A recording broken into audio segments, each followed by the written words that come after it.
understand what is a conscious mind, what is a subconscious mind, how do you deal with the mind in the first place. There are many questions around people understanding whether it is, okay, my mind is here, my mind is here, or my mind is everywhere around me.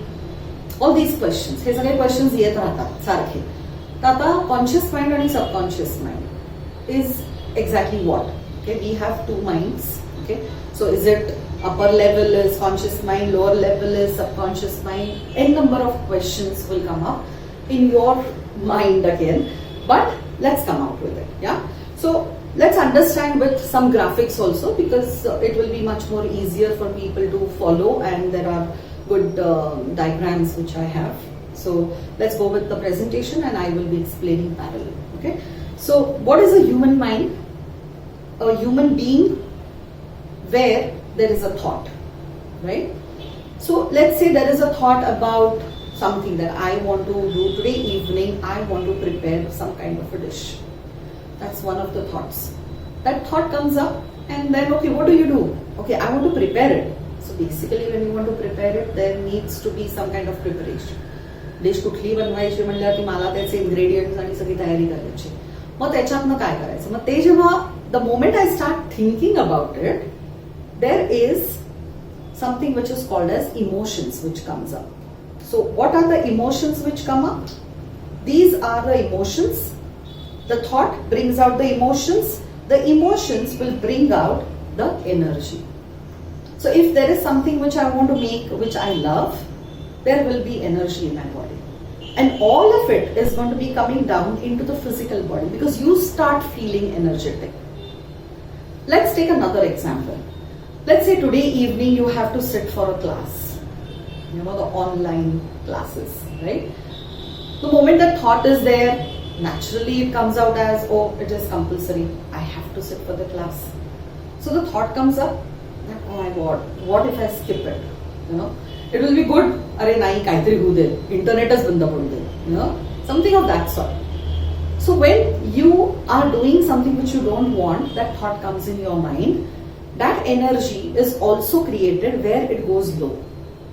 So the energy म्हणते की नाही बाबा, I don't want to attend the class. I don't want that class because it is boring. I don't understand because it is in the evening. Evening में कौन online classes के लिए बैठता है? So on and so forth. So all of this energy comes down into your physical body, and your physical body feels very lethargic. Your body says नहीं करना है. So the नहीं करना है, हाँ मुझे करना है. These two shifts are with what? Only with that one thought about something where you want to do positive and something which is what you want to do is negative. So thought changes your physical body, the energy in your physical body, and all of this is what is called as mind.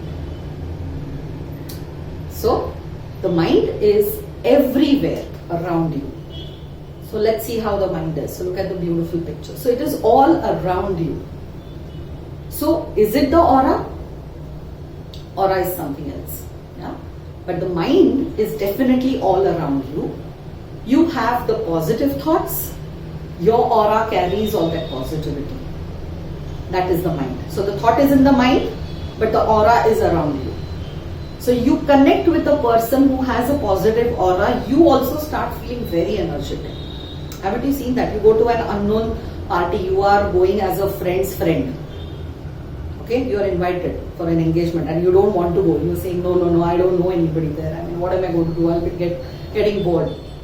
So you are very skeptical about whether you want to enjoy or not. So that thought itself is there that I don't know whether I'm going to enjoy or not. And then you step into the party.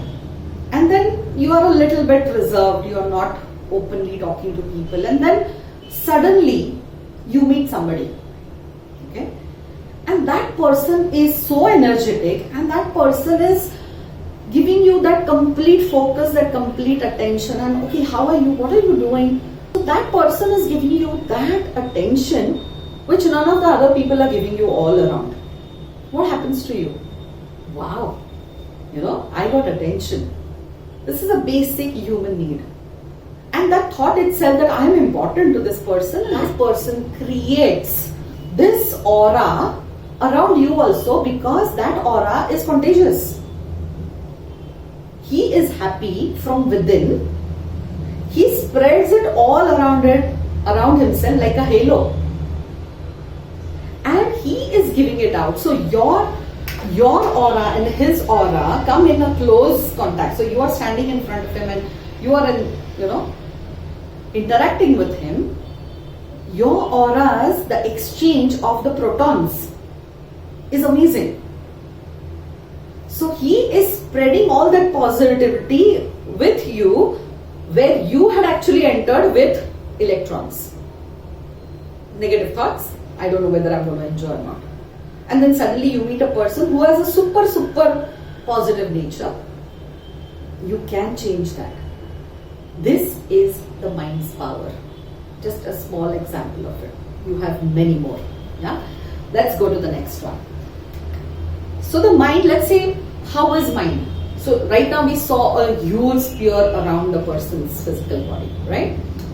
Let's have this. So the theory of mind is what I'm going to share everything about the theory of mind, how much ever I can share with examples. So let's go on with it. I'm going to follow John Kappas, who is the one of the persons who will let us into the details of the theory of mind. Okay. So let's go into understanding how the mind is. So let's say we can take a sphere as a mind. Okay. In that we have two different areas. One is the conscious mind. Another is the subconscious mind. So in this, if you see, there is this particular line which is drawn. It is directly proportional to the percentage. So let's say the conscious mind is around 10 to 12%. Okay, out of the whole mind. The remaining 88 to 90% is the subconscious mind. The conscious mind is about the right and the wrong, the logical, the analysis, the decisions, all of it. And the subconscious mind is all about it is a storehouse of everything which is alive, which is actually happening. So it just stores. It is like a data bank. It just stores. Like you have a computer, you have your data bank. You have something, so you have a 1 TB, data bank where you save everything. But that is an extended source. So this is not an extended source, but it is there. It is alive all the time, but you are subtly aware of it. You are not continuously aware of it. Continuously, what makes you move, what makes you run, what makes you walk is your conscious mind. So your mind says, let's say I'm standing right now, and suppose I want to sit down. I can just go and sit down, but when I'm saying I want to sit down, where is that coming from? It's a thought. That thought is coming that, okay, I need to sit down now, my legs are paining. So I have to go and sit down. The mind sends the signal to the brain. The brain sends the respective command to the respective area of the body, the parts of the body which need to move for me to go from here and sit down on a chair. So the mind says, yes, I want to sit down. I move. So my brain is giving commands to my feet that my feet has to move. So if I'm standing like this, my right feet has to move first. My right leg. So it has to move, and then the left, then the right. So simple, yet so complicated. Because this is done by n number of neurons. I'm not going to go into the anatomy and the physiology of the whole thing, but amazing work, amazing teamwork of your internal parts. And the mind is the one who rules it. So now you know how the power of mind is. And who tells the brain that this has to be done? The subconscious mind. Because subconscious mind has the experience that my legs are paining. The conscious mind says, no, I can go on. It's okay. I will just finish in 15-20 minutes. I can stand up till that time. It's the conscious mind which is, taking right and wrong, which is analyzing it. But the experience is there with the subconscious, And the subconscious says, no, it doesn't matter, you can sit for 5 minutes and then you can again resume, because that will make you look fresh. What's the point in getting tired and then doing it? So experiences are in the subconscious. Those are the experiences which the mind considers, and then the logical mind takes a decision, yes or no. More examples of that later. Yeah. So here we are. So all of this, so here we have also a primitive mind. So a part of the subconscious mind is the primitive mind, where all your memories of your past lives. There is this, amazing concept of past life which comes in. So all the past life memories, as many past lives as you have gone through, okay, comes into that. More of past lives in some later series that we will be doing. I will be sharing more about past life as well. Okay, but for now we will stick to this. So here we have past lives. These black dots identify the past life. So those are the memories of all that. So there's a cluster. Okay. Here we have the modern memory bank, because the latest data is stored. So let's say you are listening to me right now.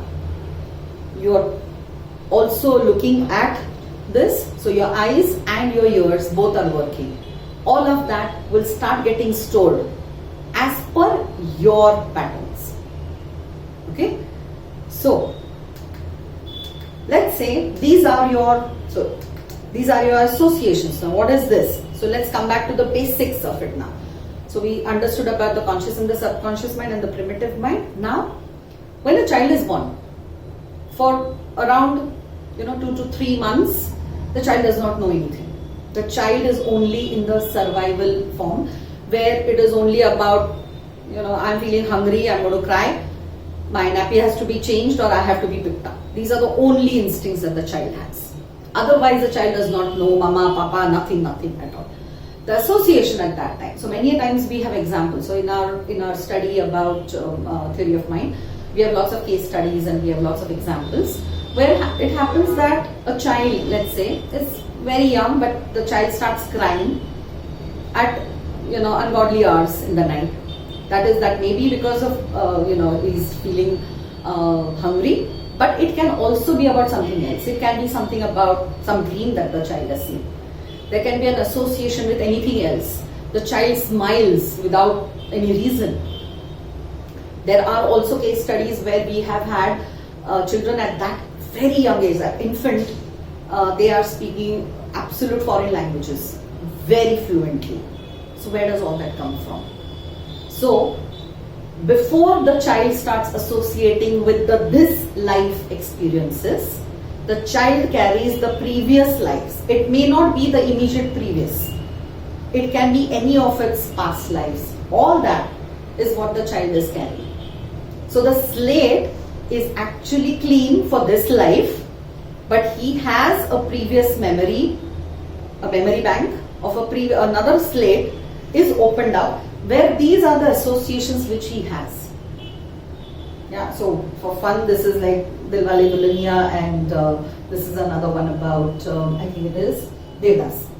So, pretty, very, very funny experiences here. But this is something which comes up, and that is what comes from the previous lives. But what about this life? So later on, after the child starts understanding, so that's that 1 to 3 months is what is the time span. Okay. After that, the child will start associating with what is happening. So it goes beyond the hunger pangs. It goes beyond, okay, now there is one person, that face is becoming familiar. Okay, she is probably my mother. There is another face who comes once in a while. That is maybe my father. And they look different. Yeah, they look different. So this is that association which is with the first sense, which is the eyes. So the one of the senses which starts working for them, and then they start hearing also.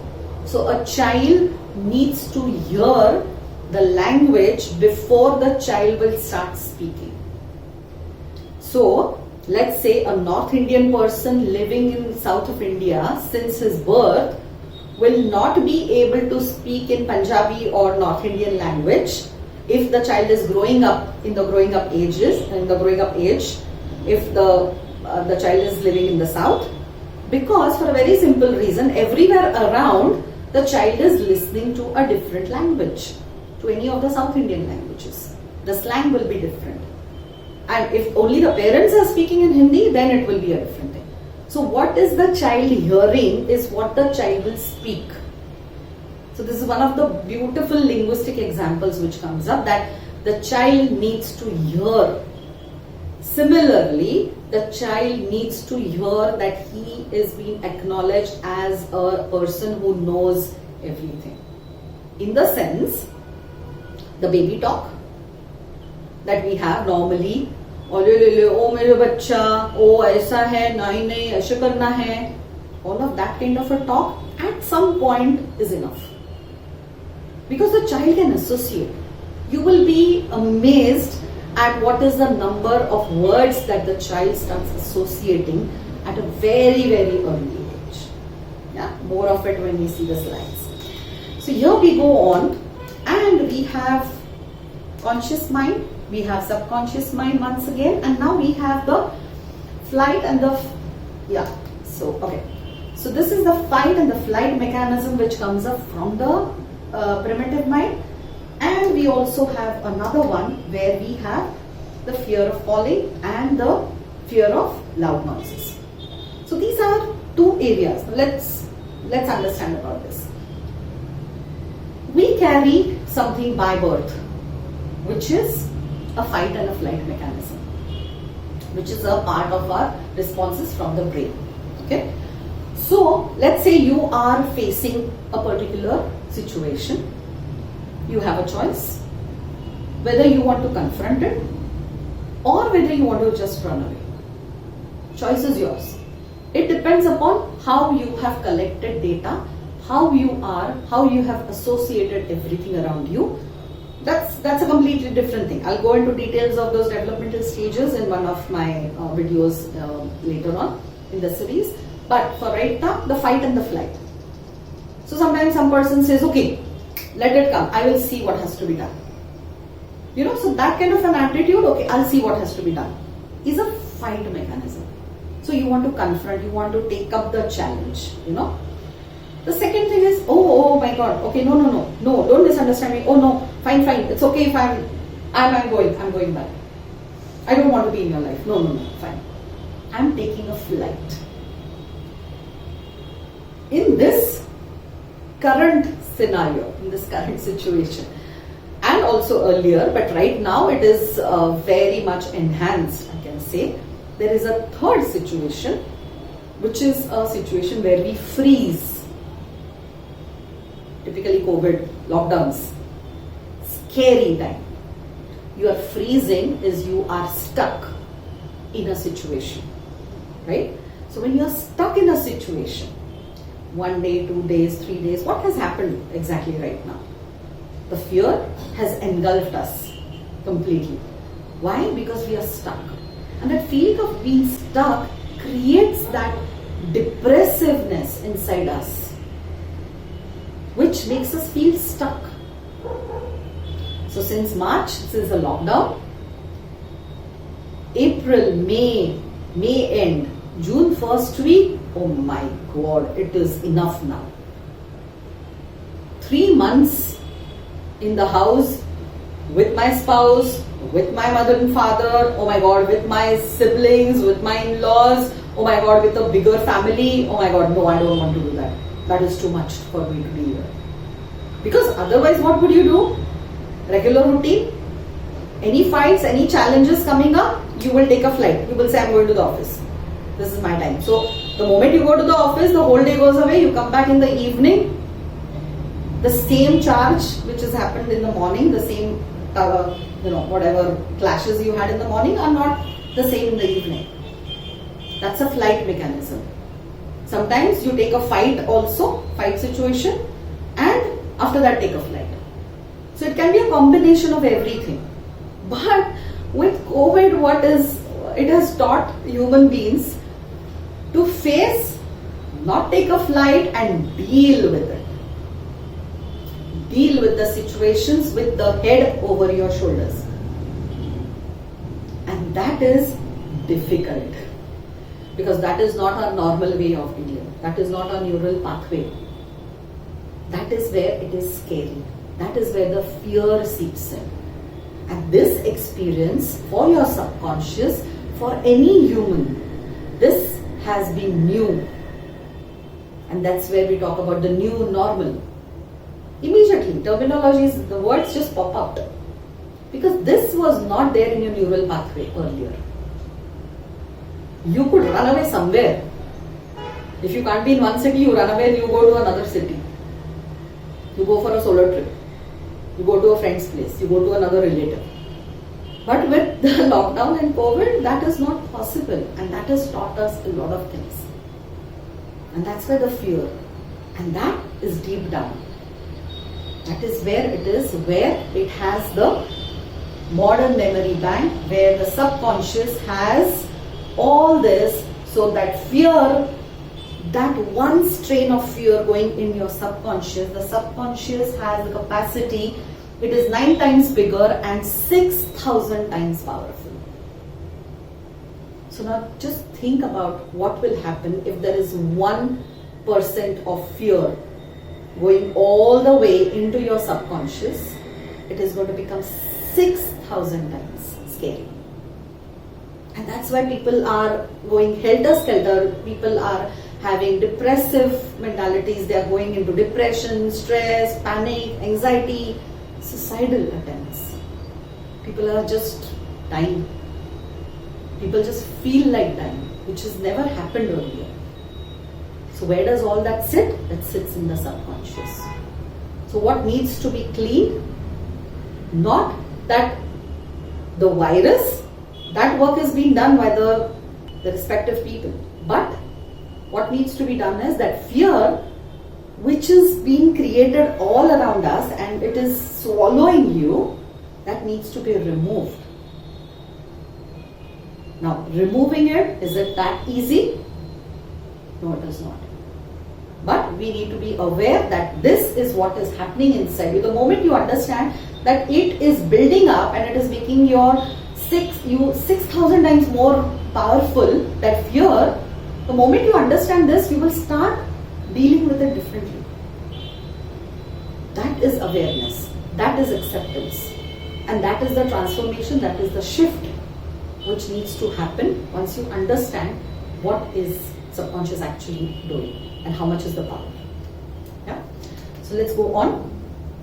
So for an infant, so the fear of height, sorry, I missed this part, fear of falling and fear of loud noises. So fear of falling, typically we feel that the child being thrown up and then, you pick up the child and then the child is laughing.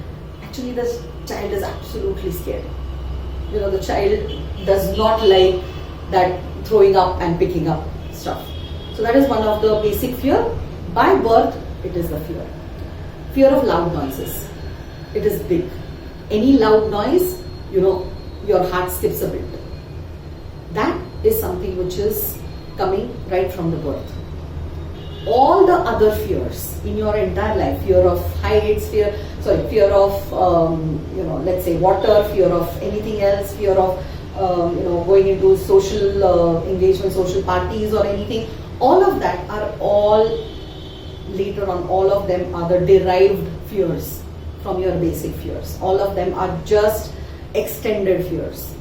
They have been learned fears, So like when you are a child, when you are touching a switch or something, you are touching a button and your mother or father is saying, oh no, you'll get a shock, don't do that. So that is the fear. So everywhere, all of this has been developed fears. Okay.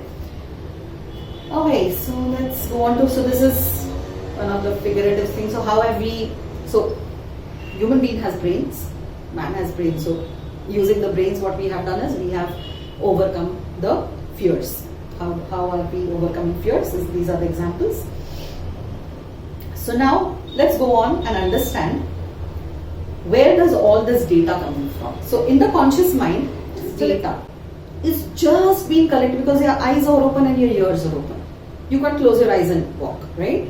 So all of that data you're just receiving. What do you do of all that data? So data collection basically comes from all these 4 points. You get the data, you get the information from environment, get the data from your body, because you start feeling, okay, my body is feeling a little bit this, a little bit that, I'm tired, my body is feeling heavy. All of this information coming in from your body. Conscious mind tells you, oh, okay, I need to walk on the footpath, I can't walk on the road because there's too much of traffic. Simple information. Subconscious, okay, I am coming to this end of the road, now I think I have to turn left because that is where the house or the shop is where I have to go. The conscious mind has experience, that is where it has to go, that is the memory. Collection of data, perfect. So this comes into so all of this comes into the subconscious mind. It has 4,000 message units per minute is the capacity. 4,000 message unit in a minute is what you collect at a normal pace. Multitaskers go beyond 10 to 15,000 of message units. MUS is message units so message units per minute. Okay, so what are the message units? So you have to do 1 task, 2 tasks, 3 tasks, 4, 5, 6. You have 6 different tasks. Those are 6 different message unit lots, like clusters coming into your brain, making you work and understand how you are going to organize. That's where the organizing, planning, all of it comes in. Time management. That is the pivotal part here. Okay, how do you manage your time? Because you have so many things to be done. So then your 4,000 message unit goes beyond that. Then it becomes 10,000, 15,000. And then at one point in time, oh my God, my head is very cluttered. There's so many things I have to do. Don't we say that? That is when it goes beyond a level where your mind is not able to process it. The processing is not happening. Because you get one information, you have to turn on the left hand side, but you come at a juncture where there are so many lanes going everywhere. That is exactly how it happens. So information is like when you are standing at a circle and you have roads going everywhere all around the circle. So let's say 10 or 12 roads going everywhere. You don't know where you are supposed to go. That's where the confusion starts happening, because confusion happens because the message units are more than what you can handle, and then that is not processed properly. That is where this concept comes in. So this is where the message units nowadays, the children. So when we are talking about hyperactive children, when we say ADHD is what the child has, and when you say this child has ADHD and hyperactive hai, ye hai, wo hai, why has that come and why wasn't it earlier? Because today what we are dealing with is technology. So as you see here the pictures, so when you are on a mobile and when you are into a movie, there are so many screens which are passing at a particular second. And that is that interactive games where children are playing, where your brain needs to be so sharp and your mind needs to be completely focused for that, for the message units to be received. For the children in this current age, the youngsters have more capacity than 4,000 message units. And that's why they are the young generation. That is why this gen is so fast. Because technology is fast. And to deal with that fast technology, the brains of the children who are born in this era are very fast, because they have to deal with it. They have to live.